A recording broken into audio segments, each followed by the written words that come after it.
hardest to read classics, and that's what this video is going to be all about. So I have 4 classics that I'm going to be talking about in this video. Hi everyone, it's me and welcome back to a new video. I don't know if I've mentioned this before, but I am a new reader, and by that I mean I did not grow up reading. I didn't really like reading. I've never even read Harry Potter or fundamental books like that. That means that there are so many books that I have not even read that are fundamental to literature. And when you talk about fundamental books, the first thing that immediately comes to mind is classics. I have been trying my hardest to read classics, and that's what this video is going to be all about. I've read a couple of classics so far and I haven't really spoken about them yet, but I also want to add one more classic to my list that I've read, and I want to just talk about all things classics. So I have 4 classics that I'm going to be talking about in this video. The first 3 I've read, and the last one we're going to be reading together as well. So the first one is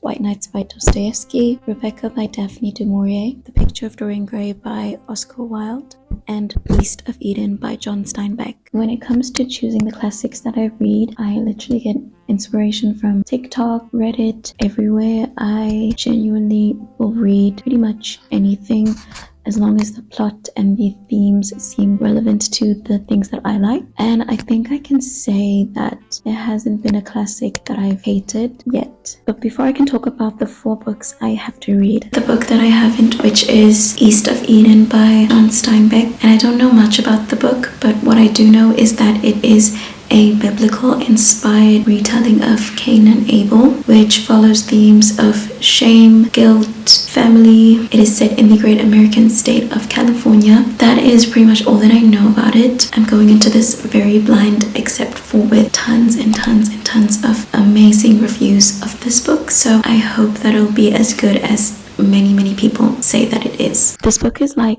600 pages long. It doesn't look quite big in this edition, but it is a long book, so it's going to take a little while. So let's start reading.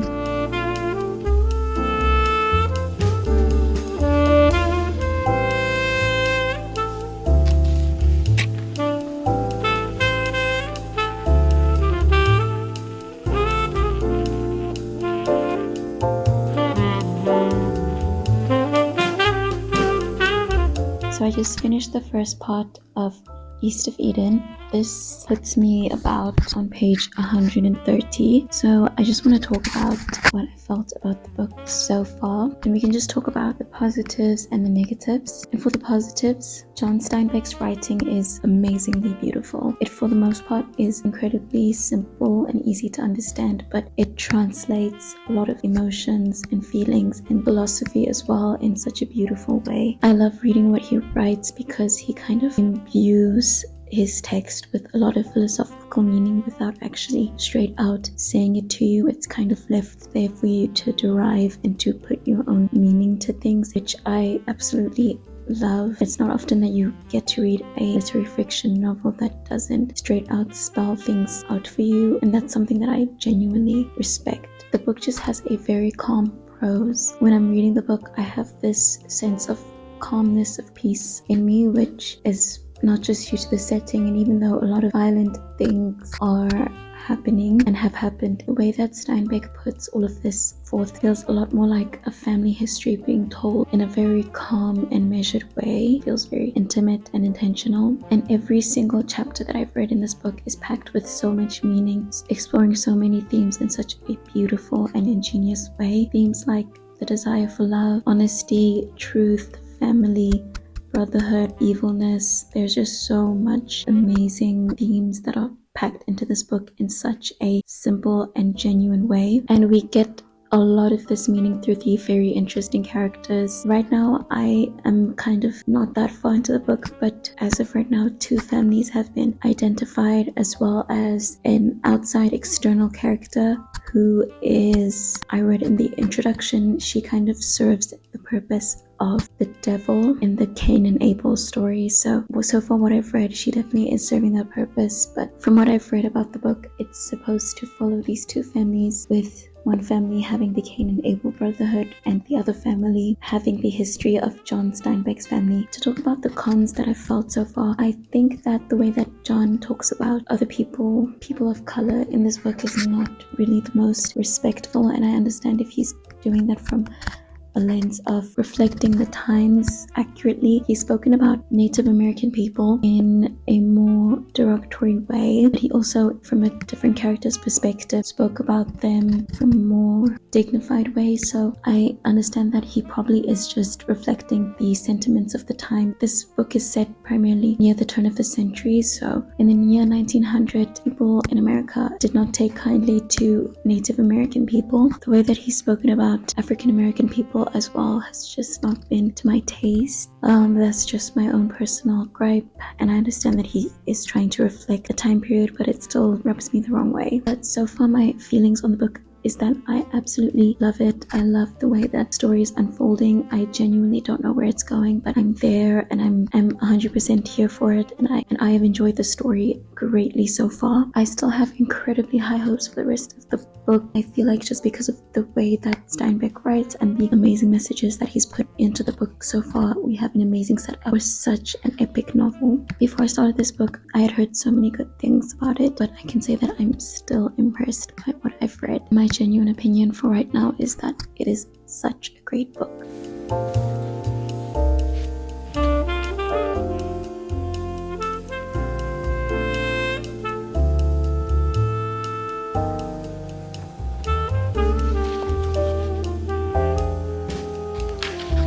So I'm currently about 277 pages into this book, which is a little bit shy of halfway, pretty much 30 pages until I get to halfway. I have to say I'm really enjoying this book. There's nothing I can really compare it to because it is such a grand scale. Usually when books are like told over generations, they sometimes to me have felt very like sparse or just jumping around a lot, but I feel like Steinbeck really approaches each chapter in a full way, and we're not like fully integrated 100% with the families yet, so we're kind of like jumping around between the different families and also our main antagonist in the novel. So with each chapter going into it, you don't really know who you're going to be following or what time period you're going to be in, but it's just so well done. The writing is amazing. The transitions between the time periods that we're going through feels very natural. It doesn't feel stilted or confusing.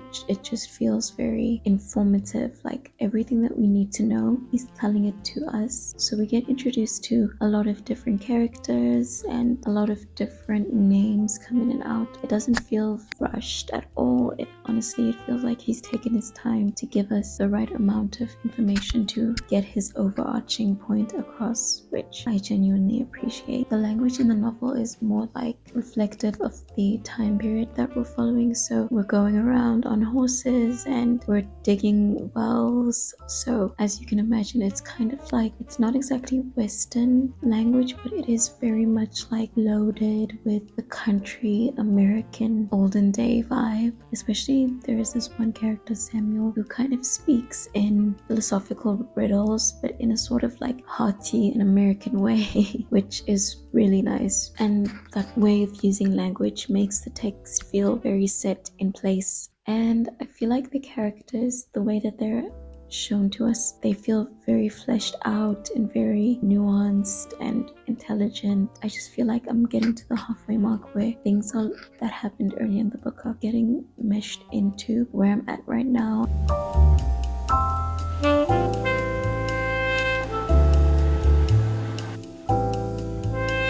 So it is my fourth day reading this book. It has been such a long day. I have a job and it is during the week, so I really don't get much time to pick up my book and read after work, especially with so many things that I need to do like cleaning and eating and things like that. So I really didn't have much time to read today. I try to get a lot of my reading done during the weekends, but I did do some reading. I'm now on page 300 and 335, which means we are officially past halfway. We're kind of moving into our next generation. This is a multi-generational story. The place where the story is set kind of operates within these like wet and dry seasons, and I think the author is using the idea of wetness, you know, in terms of like farming. It symbolizes prosperity, crops, grass. Dryness kind of it brings drought, starvation, kind of moving into this more prosperous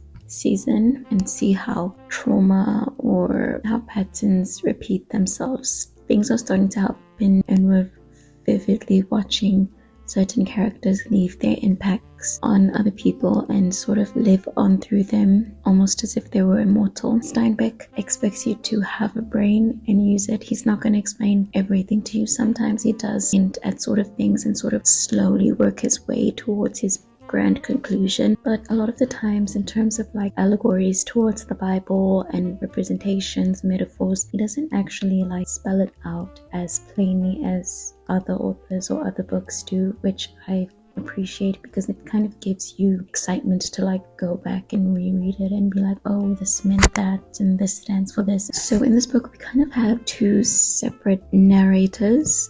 We have our narrator John himself, and he represents himself and his family, starting from his grandfather, including his mother and father. We do get points where he's actively talking about his childhood and his own memories and experiences instead, and then at other points when he's talking about moments when he presumably was not present, we get this third person narrator. So I'm gonna keep on reading tomorrow. Let's see where this book takes us.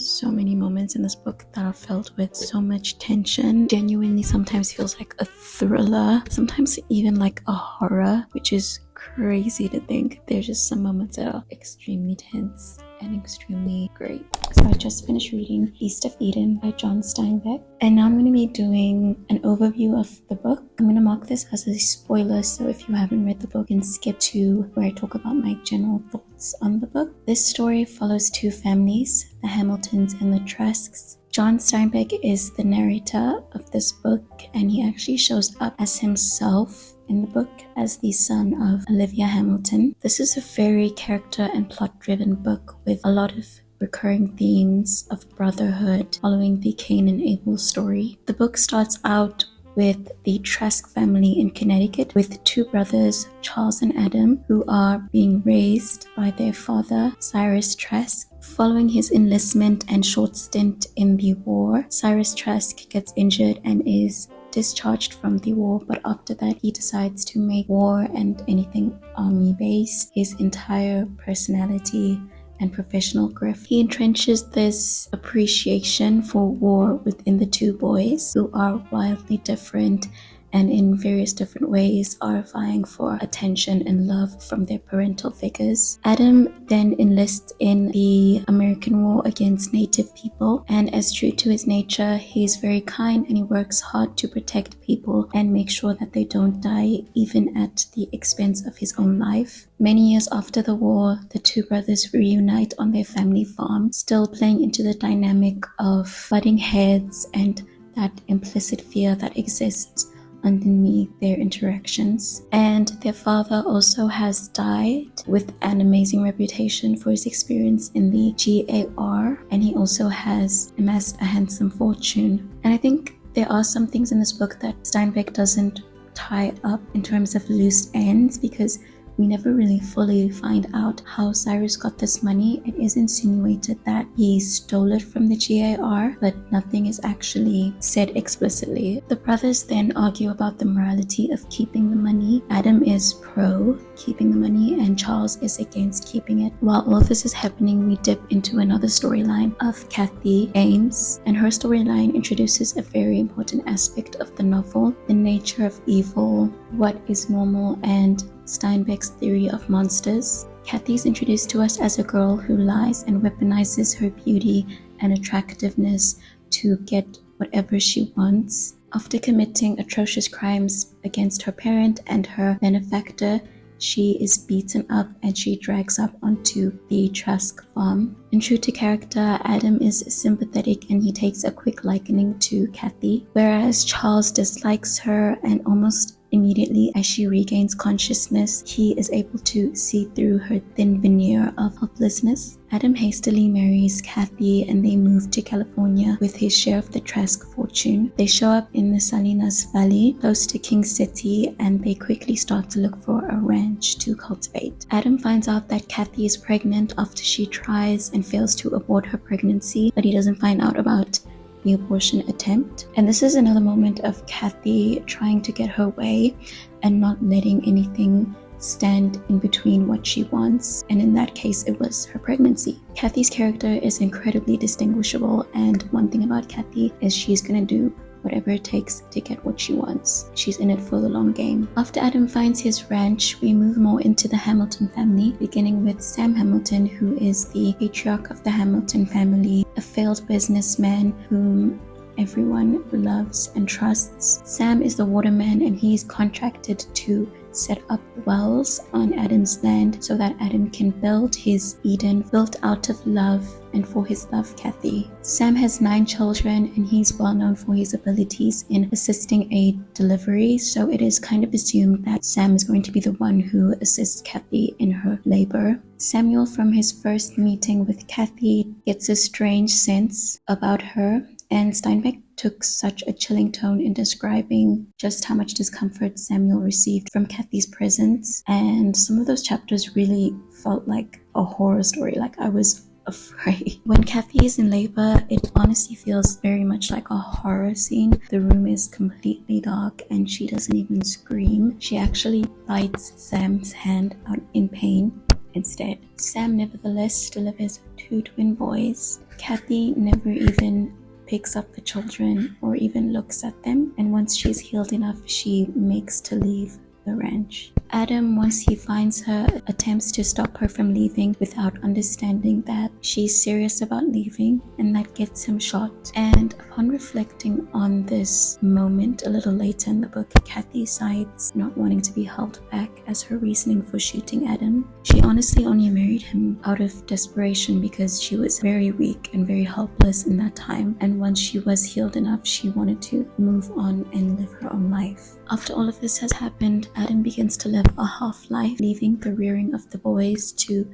Lee, the cook in the house. Samuel Hamilton steps back into their lives after a year when he finds out the twins have not been named yet. He shows up on the Trask ranch to knock some sense into Adam and to get some conversations about biblical names going. And as for Kathy's storyline, she moves to Salinas and she begins to work at a house for ladies of the night. And in classic Kathy fashion, she endears herself so much to the madam of the house, Faye, to the point where Faye begins to see Kathy as a daughter, and she begins to believe that Kathy is way too good for this profession. Faye tries to protect her from the work and eventually ends up writing Kathy into her will, which triggers Kathy to begin poisoning Faye in an attempt to take over the house in her very slow and methodical way. As the Trask boys grow up, so does Samuel, and all of his children eventually leave his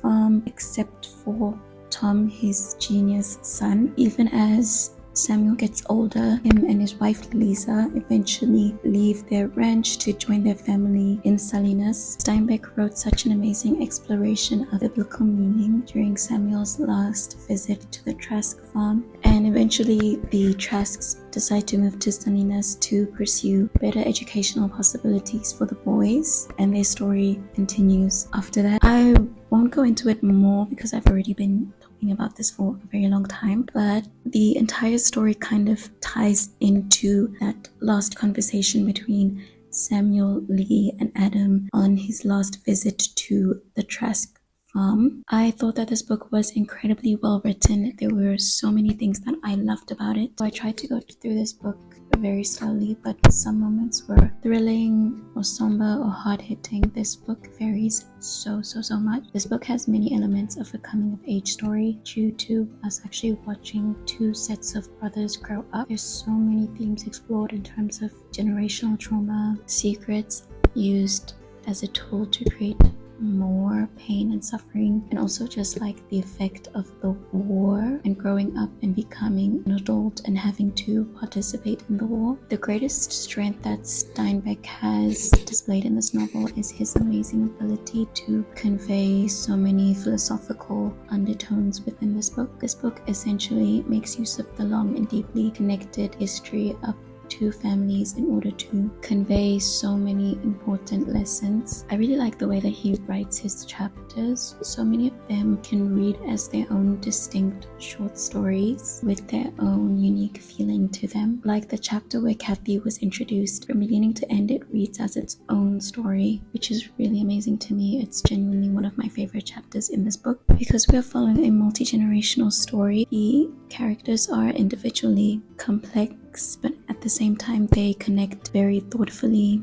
Even the Hamiltons that we don't follow that much are still uniquely fleshed out in terms of their own characteristics. Some greedy, some strong, some confused, some stoic, some kind, but all their own individuals representing a colorful picture of the human condition. It's such a well-written and well-crafted story, and when this book originally came out, it was criticized for being too salacious, but I feel like the nature of evil that is explored in this book requires a bit of that depravity. And if I could offer any criticisms on this novel, I would say that at times the one-to-one mapping between characteristics held in one brother and another felt a bit too convenient across the generations. But other than that, I gave it 5 stars. I know that Steinbeck has a lot of other novels set in Salinas in California, so it'd be really cool to explore that landscape, maybe during different time periods and with different characters and different stories. But I really enjoyed this book, definitely up there for me. The next 3 books I read in the past, but they're still 100% some of my favorite classics that I've ever read. The first book is White Nights by Fyodor Dostoyevsky. This book follows a chronically alone man in St. Petersburg. As he wanders the streets, he makes friends with buildings and other people that he passes but never speaks to. And even though he doesn't speak to anyone, he has this sort of silent agreement of fulfillment and contentment that he gains from these shallow relationships. So when the city clears out and people make their way to their country homes, he feels an even greater sense of loneliness and even abandonment. He stays in a very small attic room that is covered in cobwebs, and it is all the bit bleak that you could imagine for a poor, lonely man in Russia. He witnesses a young woman, Nastenka, being accosted by a drunk man on the street, and despite himself, he goes out and saves her. They begin to engage in conversation, and he reveals that he is a very lonely man who often daydreams about falling in love, and quite often does through his own imagination. Because our main protagonist is such a lonely man, he reiterates that he is a dreamer, and just as he walks through the canal and keeps the beautiful homes in his heart, he will continuously dream about his beautiful moment with Nastenka, and he implores for them to meet again. On the next night, we learn a bit more about Nastenka, how she's living with her grandmother, and how she is currently suffering from a broken heart. She fell in love with a man who is staying with her and her grandmother, and after confessing her feelings to him, he reciprocated, and he promised to returning to her after he went on a trip. The man that she loves has returned from his trip, and he's back in the city, but he has not returned to Nastenka yet, and so she worries about whether or not she should write him a letter asking about the promises that they once made to each other. And as our character finds all of this out, despite himself, he begins to fall in love with Nastenka. Although while knowing that these various nights of, I wouldn't even say reciprocal affection or interest, are what is going to carry him for the rest of his life, he's so happy to be engaged, even in a very superficial way, with Nastenka. And I think what strikes me is that he is so grateful for the crumbs that he receives. Our main character urges Nastenka to send the letter, and when an immediate response is not received, our main character consoles Nastenka, and Nastenka, in her grief, decides instead to be with our main character despite not loving him. And the big betrayal or sadness of the novel occurs when Nastenka's love returns and she immediately goes to be with him. But the real gut punch of this novel is when our main character moves on from this and he feels gratitude that he was able to even get a feeling of happiness or love for even 1 second in his life. I really enjoyed this book. I felt like the characters were not the main focus of the book, but more so the emotional representations that they carried. It is about love, yearning, loneliness, and the emotional vulnerabilities that we carry as people. And I think it's super telling that we never actually find out the name of our main protagonist. He just goes on unnamed, and Nastenka herself never even asks, "What is your name?" This book is quite short and digestible, but you really do get a good sense of what Dostoyevsky is trying to achieve with it. I genuinely urge anyone to read this book. The characters have some of the most truthful and unfiltered conversation, which are just incredibly beautiful, and if anything, they made me want to approach my own conversations with more sincerity and honesty in my life. When I initially read this book, I gave it 3 stars, and I think that was mainly down to the translation. It felt quite clunky at some parts. Even though I didn't fully like Nastenka, I think her character of a grief-stricken woman who in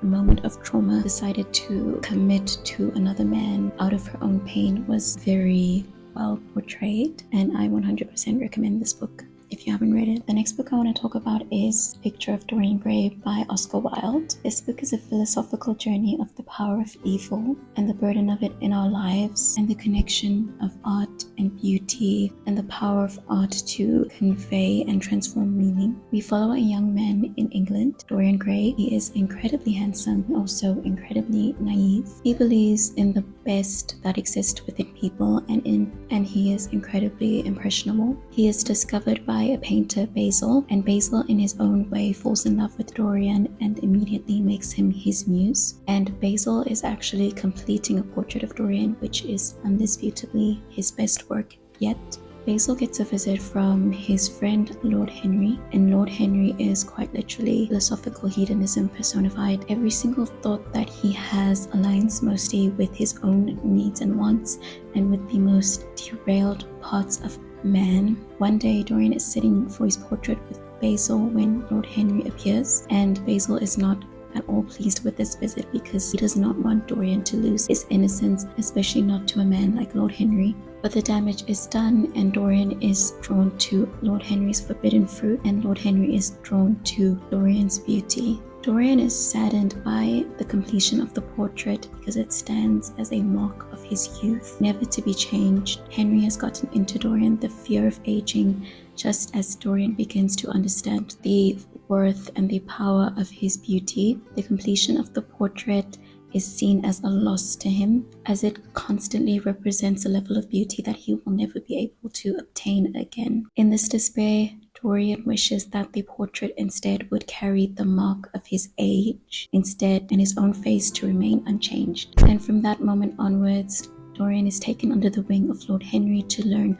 about his ways of thinking and behaving. Dorian falls in love with a poor actress, and he makes very roundabout promises of marriage to her, and he also begs Henry to view a play of hers with him, and on the night of their attendance she performs quite terribly. Many people leave the theatre, and Henry as well leaves. After the play, Dorian asks her why she performed so poorly, and she said that because she has love now, she feels no desire to even perform well anymore. Dorian doesn't take very kindly to this, and he completely drags her very harshly. And as he gets home, he notices a slight change in his portrait, and he can't tell if he's making it up or not, but this torments him, and he finally decides to hide his portrait away from the view of anyone else. Once he receives word that his love has killed herself, he immediately tries to absolve himself of blame, and this causes the portrait to gain an even more sinister look. Years go by, and Dorian has made a very bad reputation for himself, leading men astray and bringing shame to women, guided by Lord Henry stroking his ego. But despite all of this,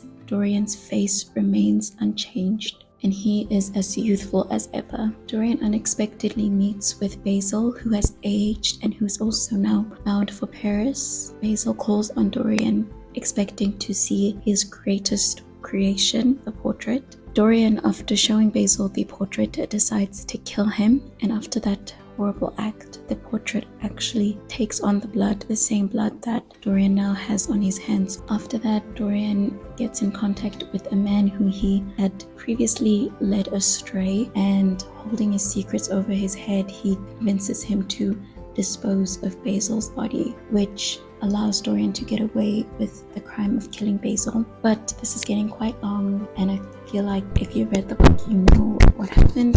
Through other circumstances, Dorian ultimately meets his end at his own hands. I really like this book. It contained so much philosophy about men and beauty and greed and desire, all coming from the mouth mainly of Lord Henry, and I enjoyed that. The book at times did feel quite dense, and some chapters were harder to get through, but overall this book continues to awe me. I gave it 4 stars, and I feel like that's a great representation of my enjoyment of this novel. It's quite digestible, and it really won't take that long to get through this book, but even though that's the case, I recommend taking your time with this book. And I feel like the characters existed more as like representations of the themes that Wilde wanted to discuss, like Basil representing goodness and Henry representing evil. But either way, I really enjoyed this book, and it's definitely one of my favorites. The last classic that I'm going to talk about today is Rebecca by Daphne du Maurier. This is a Gothic classic that follows many themes, but more so focusing on haunting, the unease, and the power of secrets, power of reputations, and the power of things that are unknown. We follow our protagonist, an unnamed girl working as a companion for a nosy British woman, Mrs. Van Hopper, while they're on holiday in Monte Carlo. And while they're on holiday, they run into Mr. De Winter, who is a wealthy widowed man who takes an interest in our protagonist. They spend 2 weeks together while Mrs. Van Hopper is unwell. When they suddenly have to leave to New York due to Mrs. Van Hopper's daughter, Mr. De Winter decides to propose to our protagonist in not at all a very romantic way. After an amazing Italian honeymoon, they retire back to Maxim's estate, Manderley. Our now Mrs. De Winter arrives at the estate, and she knows nothing about how to run a home. Lack of experience and lack of kindness on the part of the head housekeeper, Mrs. Danvers, and swirling rumors about the excellence of Maxim's first wife, Rebecca, leave our protagonist caught up in her mind, wondering if she's cut out for this role. And it doesn't help that her husband has now become extremely elusive. Not knowing what the cause of this is, our protagonist assumes that it is a yearning for his previous life with his amazing wife. One of the most prolific fixtures of the Manderley estate was the fancy dress-up ball, which Rebecca headed up amazingly, and it doesn't take locals long to start hankering for the ball again, headed up by Mrs. De Winter, which is absolutely the last thing she would like to do.